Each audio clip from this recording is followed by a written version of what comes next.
Bonjour, comment vous allez bien? Je fais un petit coup la vue, magnifique, le soleil. Voilà, c'est la rue dans laquelle je vais habiter désormais. La rue de l'Industrie, trop contente. Je viens de passer dans l'appartement. Magnifique, ça me rappelle mon appartement d'enfance. Alors, le sujet d'aujourd'hui, c'est les résultats. Les résultats parce que j'ai été chez le rhumatologue hier. Oh, je m'entends pas avec ce truc. Ah voilà, ouf, fait un peu froid aux oreilles, mais ma foi.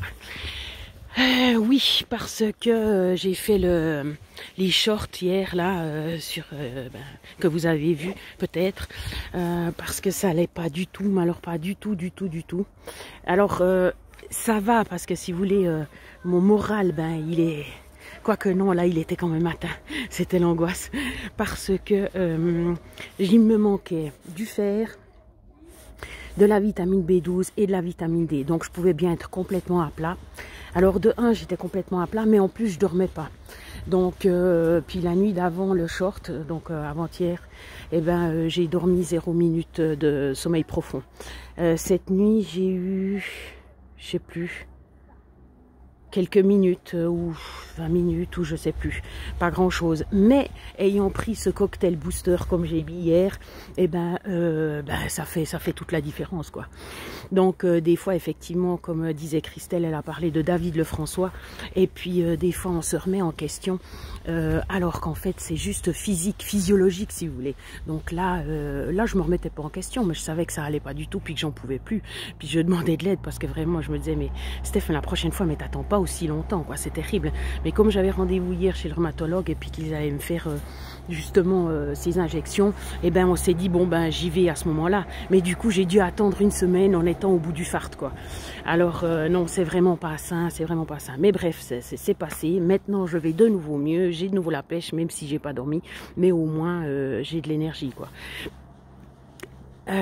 Donc ça c'était pour une partie des résultats. L'autre partie des résultats c'est le cholestérol. Bon après ça intéresse pas grand monde, c'est juste que avec ce que je mange, donc c'est-à-dire il y a des enfants. Alors concernant le cholestérol, voilà, donc mon diabète a bien descendu, ou est bien descendu, parce que justement avec ce que je mange, il n'y a pas moyen que ça descende pas, hein, parce que normalement quand je vais bien, quand j'ai pas tous ces manques que je vous ai décrits avant, je mange pas de sucre à côté, je mange pas de sucreries, je mange 3 pommes par jour. Si j'ai besoin d'un peu de sucré, je prendrai 1 ou 2 pruneaux séchés pour aider aussi à la selle par exemple. Si vraiment je rajoute 1 ou 2 abricots séchés. Et puis sinon j'ai pas vraiment de sucre. Je mange quand même des féculents, donc c'est-à-dire des biscottes, mais des biscottes sans sucre à l'épeautre, parce que j'ai besoin de craquant en fait dans ma journée, parce que si je mange que du mou, par exemple des pâtes ou des choses comme ça, après je deviens folle. Donc voilà, j'ai le moment qui craque, avec la pomme aussi ça craque un peu. Je mange des petits pois, parce qu'il y a quand même des protéines dedans, parce que comme je supporte pas les légumineuses, il me faut quand même des protéines, puisque je mange pas de protéines, je mange pas de viande, je mange pas d'œufs, je mange pas de poisson, ni de fromage, pas de produits laitiers. Et puis le soir je mange, si j'arrive, mais ça fait longtemps que je fais plus de légumes, un légume avec du quinoa ou des choses comme ça, si possible, pas spécialement de gluten parce qu'au bout d'un moment ça irrite mon ventre, mais c'est vrai que le gluten les pâtes c'est pas mal pour pouvoir dormir. Donc avec tout ça, j'ai plus de diabète, donc c'est juste magnifique. Bon, j'en avais pas spécialement, mais il était quand même monté, donc il fallait le faire redescendre.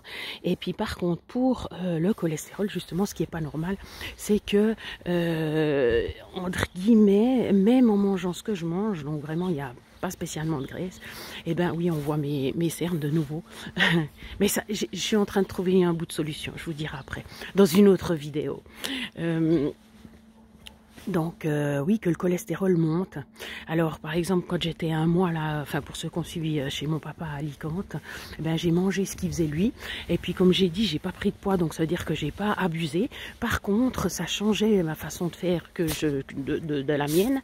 Et puis ben quand il cuit des légumes, des fois il met du bouillon, même si c'est censé être sans graisse. Puis à la fin, je mangeais de la margarine parce que j'en ai marre de manger tout le temps la même chose, mais pas de la margarine comme ça, hein, sur justement des biscottes, parce que j'ai moi des biscottes. Mais comme il a pas trouvé les mêmes biscottes que j'avais, celles-là ils avaient plus de graisse parce qu'il y avait des graines dessus. Alors c'est génial, les graines, c'était agréable au goût, mais bien sûr c'est du gras.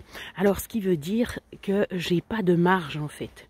Donc quand on me dit ouais mais tu manges que ça, puis tu manges toujours la même chose et tout, je dis oui mais je peux pas faire autrement, parce que si je change, mon corps produit déjà du cholestérol tout seul, parce que j'ai des antécédents. Donc mon papa a du cholestérol, puis mon grand-papa a fait plusieurs pontages. Donc apparemment, en tout cas, ça pourrait être une réponse qu'il est intrinsèque chez moi. Donc je peux pas me permettre d'écart. Parce que quand j'étais chez mon papa, il faut dire aussi qu'on est allé 2 fois au McDo. Voilà. Alors c'était super génialement bon, mais voilà, ça va pas pour mon cholestérol. Donc là, on va faire calme pendant un bon petit moment. On refera une prise de sang, puis on verra s'il est diminué. Parce qu'en fait, il avait diminué. Avec mon régime, il avait diminué. Il a juste augmenté depuis que je suis allée chez mon papa 1 mois. Voilà, donc c'est les nouvelles du bord. Donc comme quoi, oui, ben je voulais donner, je fais toujours des témoignages en fait, parce que comme je côtoie des gens, comme tout le monde, et ben j'écoute ce qu'ils disent. Et puis ma maman, et ben souvent au début, ben, elle était prof de sport, et puis quand elle rentrait le soir, elle disait mais j'en peux plus, je suis fatiguée et tout. Bon, c'était quand même à 60 ans, hein. Et puis j'ai demandé mais qu'est-ce que t'as bu, qu'est-ce que t'as mangé et tout. Puis en fait elle buvait pas pratiquement toute la journée, puis je la mettais malade. T'es malade maman. Je veux dire, voilà. Puis le jour elle a commencé à boire un jus d'orange quand elle rentrait, et bien tout d'un coup ça allait beaucoup mieux. T'es là mais ça dépend que de ça quoi. Et puis c'est vrai que quand on est fatigué, le moral descend. Si c'est 1 fois ça va, 2 fois ça va, 3 fois, mais au bout d'un moment après le moral il descend. Donc bien sûr que ça c'est pas bien, et ça il faut faire attention.